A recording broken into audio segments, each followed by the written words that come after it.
So some of you have been following on my TikTok case, and thank you for asking how things are. You wanted to know where I have been, how I have been. A lot of things have been happening.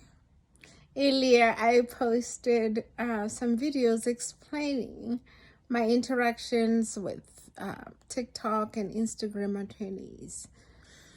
Let me see. What's the one thing that I think you might find interesting? So, TikTok attorneys argue that I agreed to be on TikTok, and therefore I agreed to be exposed to the activities that happen on TikTok, and they say they are not responsible for what happens there. And yet, here is the contradiction. They say they are not responsible, and yet before Congress they presented a different story. I'm not going to go into why I'm saying it was a different story. They say they are not responsible for what happens to people on TikTok. And you better believe them, and I'm going to explain why.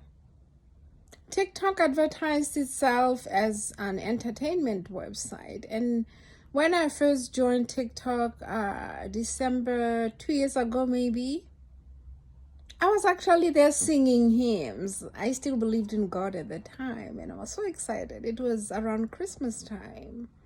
And then somebody asked me a question, and that question led to different things. That's how I ended up teaching on TikTok. And of course, I was also talking about the separation from my son. As I had built some rapport with some people there on TikTok. And then my protests still continued because I've been protesting, doing different things for the reunion with my son. So, when my blasphemy sound went viral, I had no idea. That they had such obscene kinds of, I don't know whether it's porn or just erotica.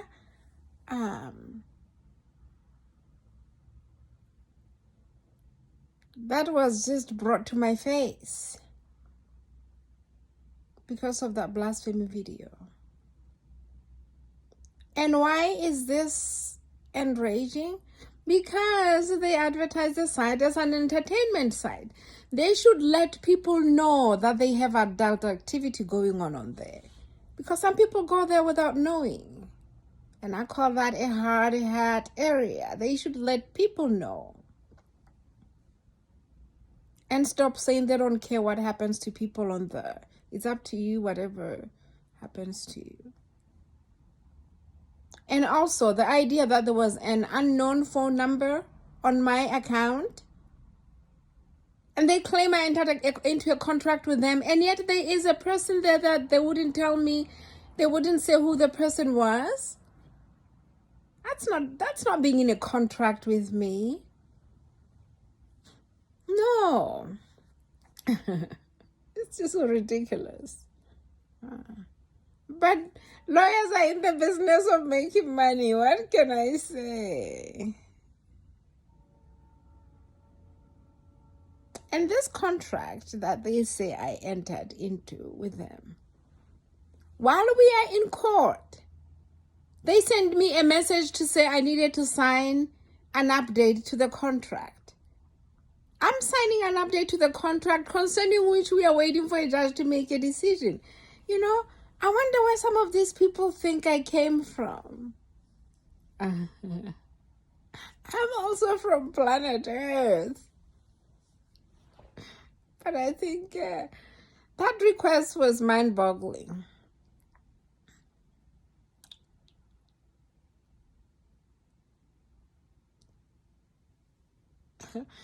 Their contract is, user agreement was written in all the grammars you can imagine.